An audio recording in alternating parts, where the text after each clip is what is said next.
Welcome to my Bajerski YouTube channel. It's a beautiful day today. A day that we can maybe reflect on suffering, grief, all of the things that we've been through in life, and all of the things that no matter how many times we come back to this world, and we do come back to this world, part of this understanding of life is that there is a spiritual essence about who we are, and an essence as well, which is the yin and yang, the light and dark. And this world that we live in is an experiment world, it's an experience world. And I guess the really sad and hard thing is to get to understand that this pain that we go through, whether it be the loss of somebody we love, whether it be somebody doing the most terrible things to us, whether it's a great game that we live in, a matrix, so to speak, that we're being twisted, manipulated. Maybe all of that is meant to be. Maybe that will never go. We talk about past civilizations that were perfect, but were they perfect? Because something happened that it all went wrong. So maybe this is just yet another game, a chess game that we're playing, with everyone playing their part, light and dark, good or bad, evil, and all of the things that are there to help us grow, experience challenges. So today's conversation is, well, it geared me up in a way where Tanya, James, I can't remember the last person, but there was somebody else who just sent me a message. I can't remember the last name, but you know who you are. And this is about grief, the loss. And let's talk about that. Let's go into depth. Let's deep dive into the world of grief and what it truly is. And let's expand our imagination, which is the key that opens the door to the world of spirituality. Make no mistake, they've hijacked it and told you it's a joke, it's a lie, it's not meaningful, it's just silly. That's what they've told you. But your imagination is basically a key that opens the door to creativity, that opens the door. And where do you think creativity comes from? It comes from the world around us, the energy, spirit. So your imagination is everything. Why do you think many healers always tap into your higher consciousness through meditation and guided meditation? So Tanya, James, sorry, I can't remember the last person. I want to thank you for this message. And I'm going to try and break that down today for you. In no rush, no hurry. We're going to look at all aspects, all details, all the things that I've learned over these years through my clients. I have a little experience, not much, but a little. And that experience is to see, feel, and just watch as my clients grew from the pain of suffering to a life of happiness because of losing somebody they loved, and they were in a very dark place at the time that they came to me. I remember at the first moment, I think somebody came to me with such great grief and loss. I wasn't really sure whether I could handle this, and part of me was saying you should go and see a psychiatrist, somebody who is in the field of that kind of work. But then I said, Mark, you're not here to talk about it, you're here to do your healing. So I just did my healing, and from that person, 2 more people came because they experienced grief, and this particular lady told them she felt better, and it grew. And within 6 months I was practically fully booked for 3 months, dealing with people with grief. So do I have experience? Do I have name letters after my name? No, I don't. My only experience is my clients who came to me and they told me what had happened. So I don't go around bragging and boasting. You never hear me brag and boast. I just tell you short stories of what I experienced and that helped people, and that's what I'm going to do today. So this video is all about how to deal with grief. But how do you deal with it if you don't understand it? You can't just say to somebody, stop, don't do this, it's hurting you and it's no good, and you shouldn't be doing this. This is what the brain wants you to do. It wants you to stop people from feeling. And the first thing is, the whole point of life is feeling. That's why you have all your senses. Your senses are to feel. Although the darkness manipulates that and tries to severely cut your feelings. It wants to stop any feelings because they know that the growth of the reason why you're here, that spiritual growth, is dependent on your experience. So the darkness wants to sever that and cut it, so there is no connection between the physical feeling of pain and grief to the spiritual. And once that's been disconnected by things that put in your arm, manipulating words, falsehoods, spread lies and manipulations by the scientific world as well as many other worlds of fields of work. So the first thing you need to understand is that this world around us constantly has a microphone, and it keeps sharing a message to you all the time, and it keeps telling you that you've only got one life. You better get on with it. You better hurry up. You better make as much money as you can. You better become famous. You better have the boobs, the bum, the new bum, the lips. You better do all of these things. You better enjoy your life and get as much out of it as you can, because once you're dead, you're dead. That's the darkness. That's what it's been manipulating you and I over decades and decades. It's very clever, because once you do that, then the spirit is severed from the real truth. Just a little bit, but enough to blind people into going in the wrong direction. And then when bad things happen, that connection then sometimes comes back again, because they realize, oh my God, what did I just do there? Who was I? What did I just become? So many people. The monk that sold his Ferrari. You can go on and on and on about people who realize, what the hell am I doing? What is this all about? I can't believe I bought into the lie of darkness. And the lie has to be constant. It has to be constant. So that's why it's on MSN. Fear, fear, worry. Do this, do this, do this, do this. Never tells you, think for yourself. So part of grief, you have to understand that there's a very clever manipulating energy that's making you believe that once you've died, that's it, it's finished. That's why it has to mock and ridicule real truth. So you see, in my world, I realize that I've got a lot of work to do if I'm to help people. And that work isn't predominantly in conversation. It's in healing. And healing is the true help, the true connection to what I'm about to share with you, which is very profound. So now that you know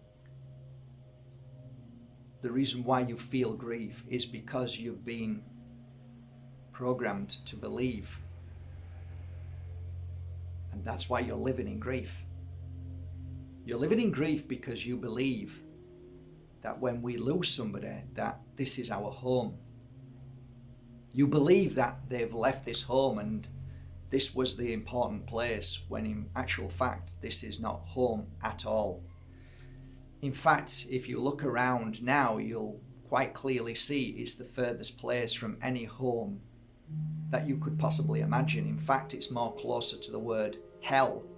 And I would actually suggest that hell isn't below us, but it's actually on this earth. And that humanity is allowing that creation to get even more hotter, more fires, more darkness, more sinister, more evil, more fear.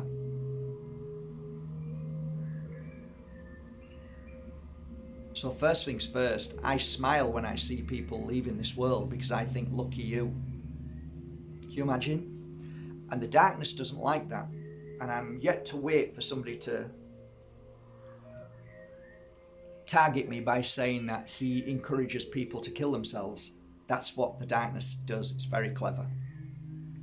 It's very manipulating.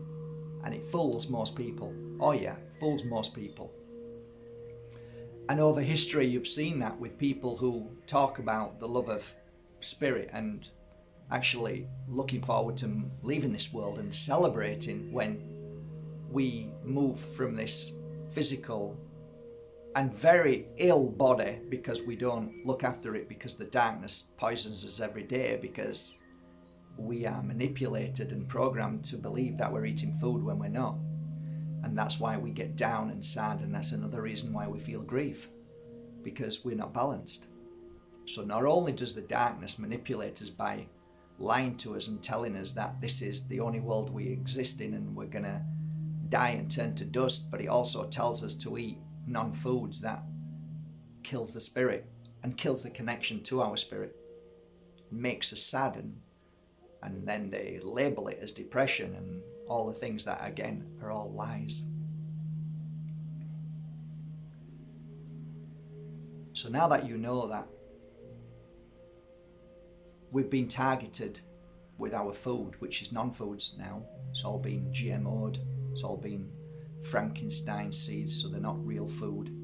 So we're not really healing the physical body, we're not giving the physical body what it needs, which is fruit and vegetables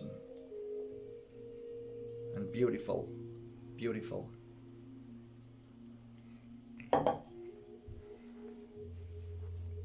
blackberries that strengthen the body's immune.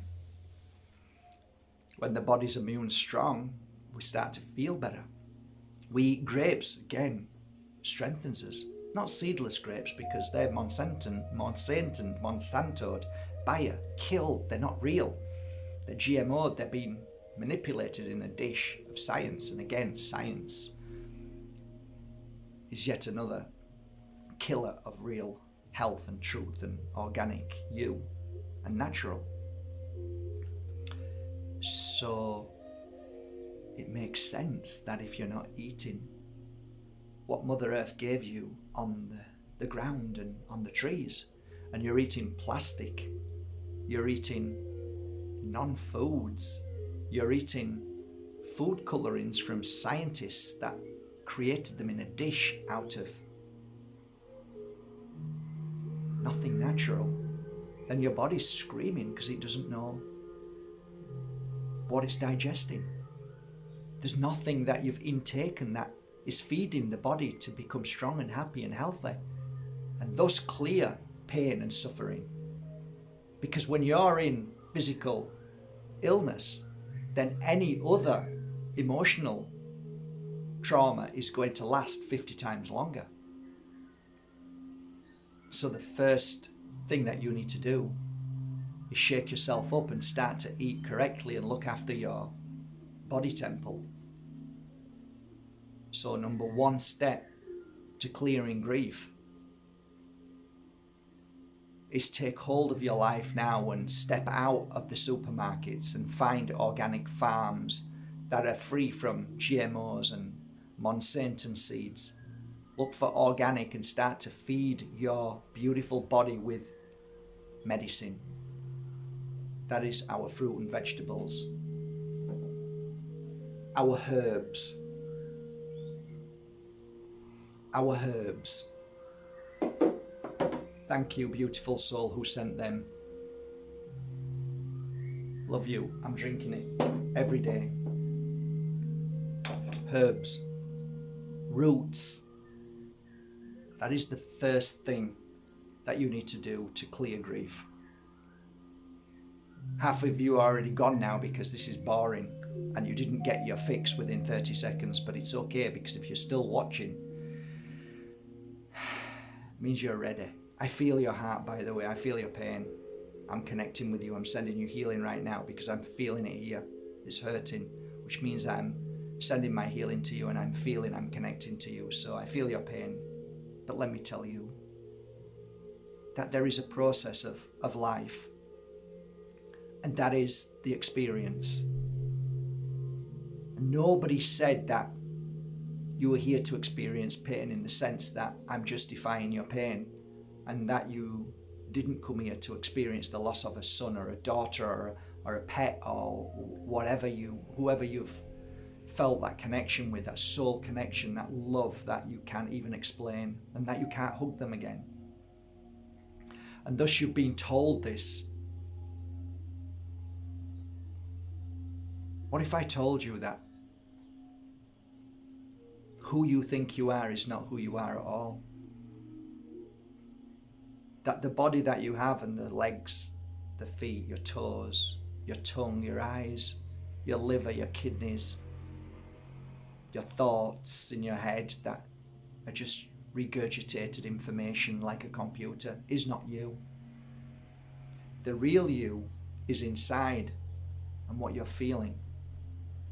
And when this body decays, deteriorates, grows old, whatever you want to say, it's the end. Then you become who you truly are. You are the fresh, beautiful, perfect, powerful entity of light that is so unbelievable you couldn't even talk about it for 150 years.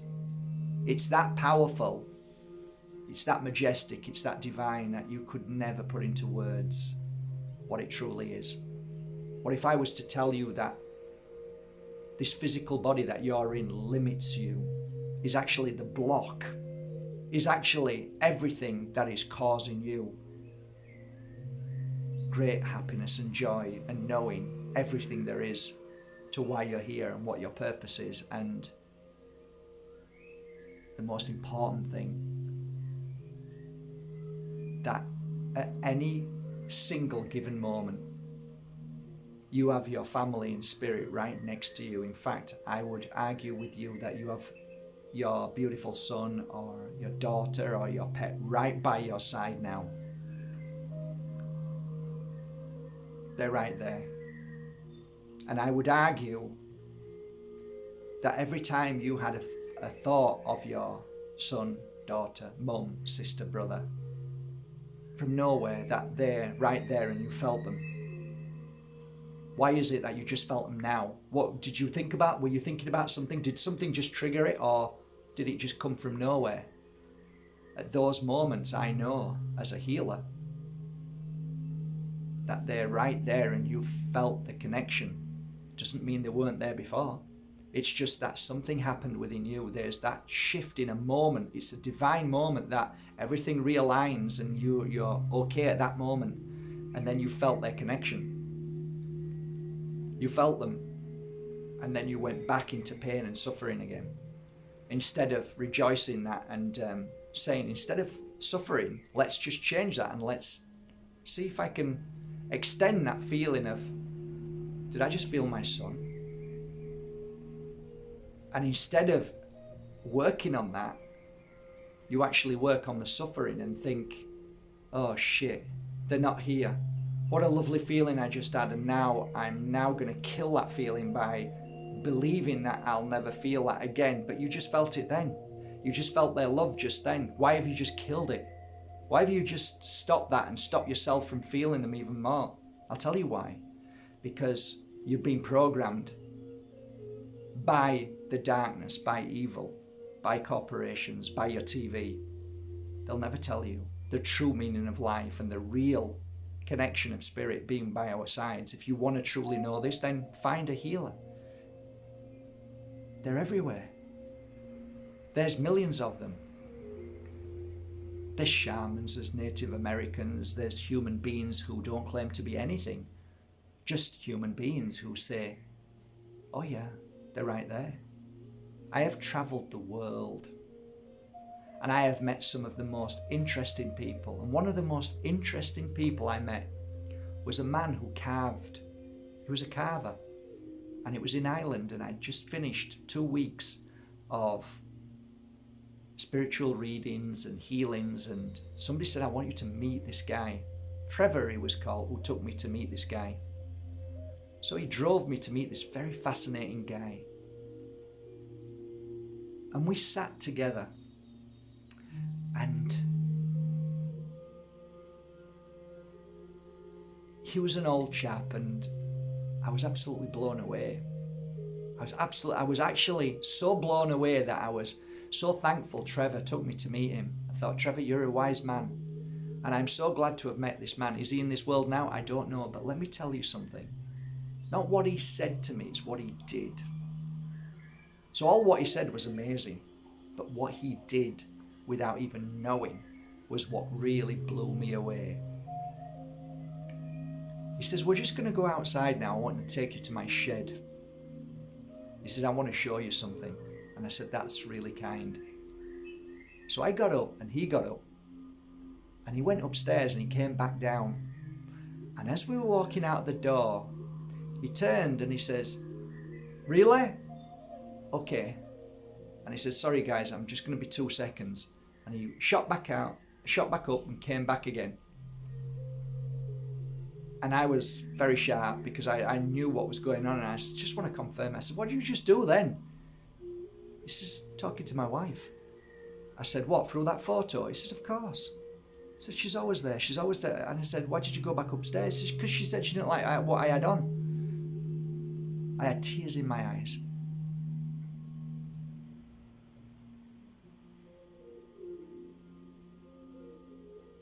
I thought at that point, I'm not crazy. I listened to my mum. She tells me things. I was 12 years old when I lost my mum. It was, what do you do with that? But it wasn't till I was 38 years old, until I went into meditation, until my mum walked round a tree that I was sat by in my meditation. She sat next to me. She took me in her arms. And I can only tell you that the feeling I got from that was the most beautiful feeling of healing, of clearing the pain of the abuse of my father, the fear, the loss, the guilt just disappeared. It was like she healed me in those moments. And that feeling was so powerful that I was shaking. If anybody had seen me there, they would have thought there was something wrong with me. But I was actually shaking with, I can't put it into words, it wasn't joy. It was just something so profound that within those moments of my mum hugging me,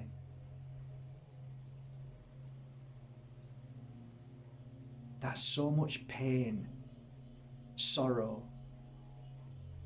unanswered questions just melted away to a point where I felt peace for the first time in my life. I only got to that place because of coincidence, or should I say Spirit's helping hand. I was led to a point in my life that chasing my tail, worrying, fearing, had taken its toll on me, and I somehow knew I couldn't live like that anymore. So I surrendered, and I let go, and I followed the voice within, which led me to Spain, this magical mountain, where just by coincidence I ended up with a group of Danish healers in a room who all closed their eyes, and that was the beginning of my healing path. From there I learned how to become a healer. I learned how to use the gift that I was created with, not born with, created with. So whatever my creation is, whoever I truly am, and not the physical, but this creation, this divine light that we all are, I brought back a kind of memory to understanding that we all are healers. And we are all here ultimately to help one another.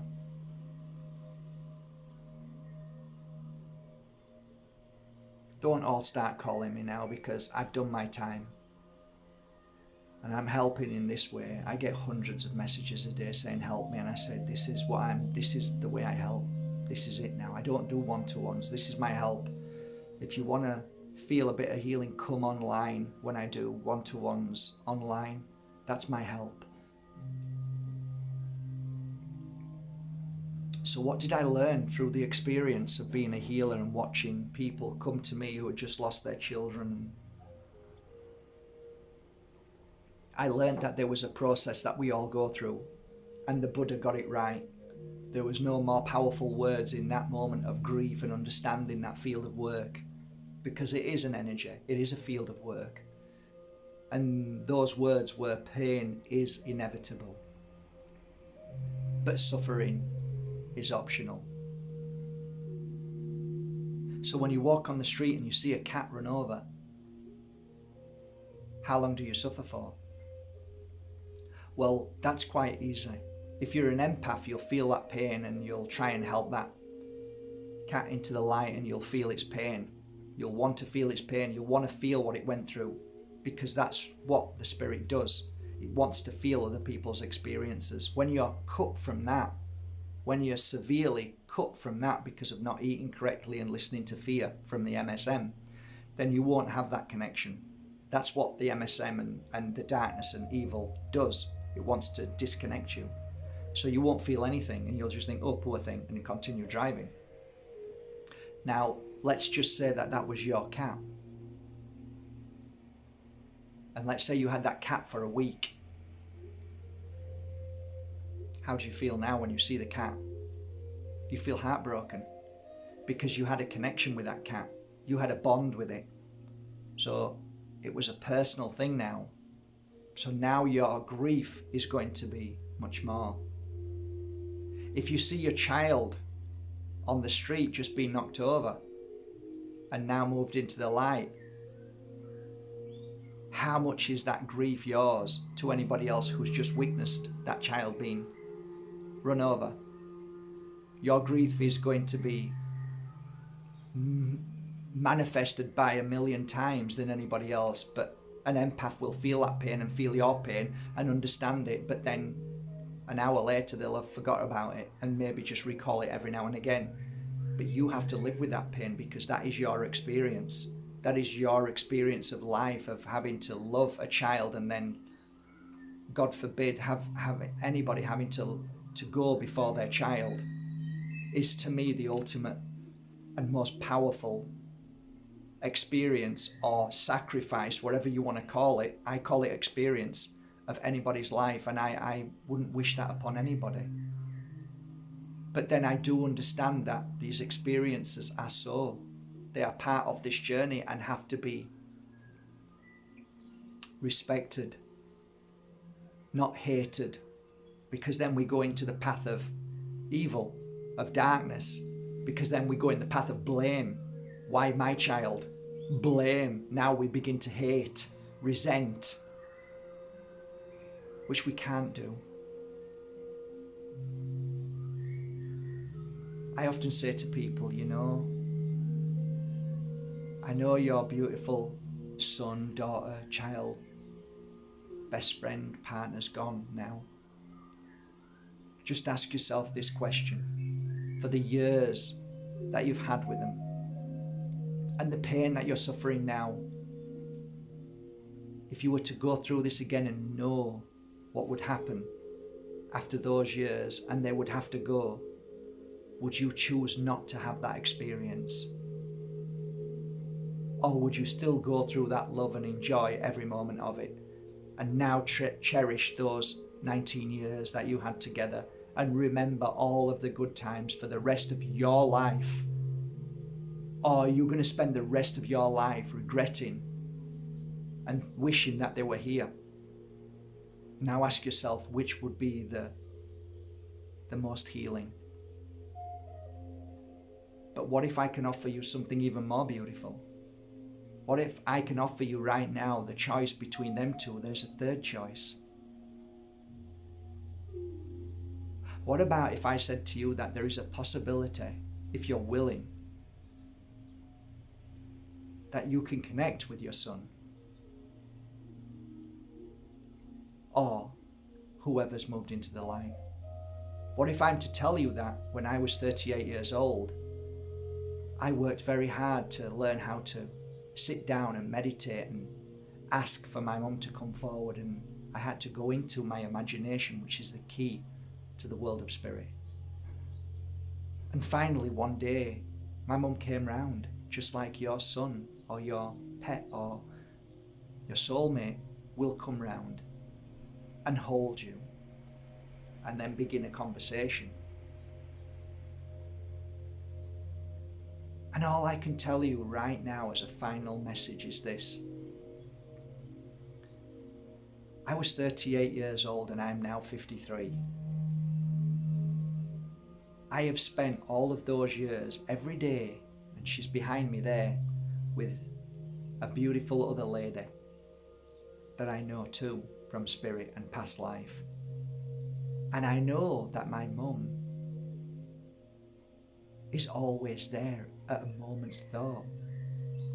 And if I want to call my mum at any moment, I call her.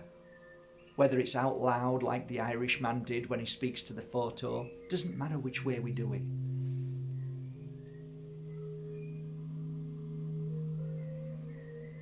They are there.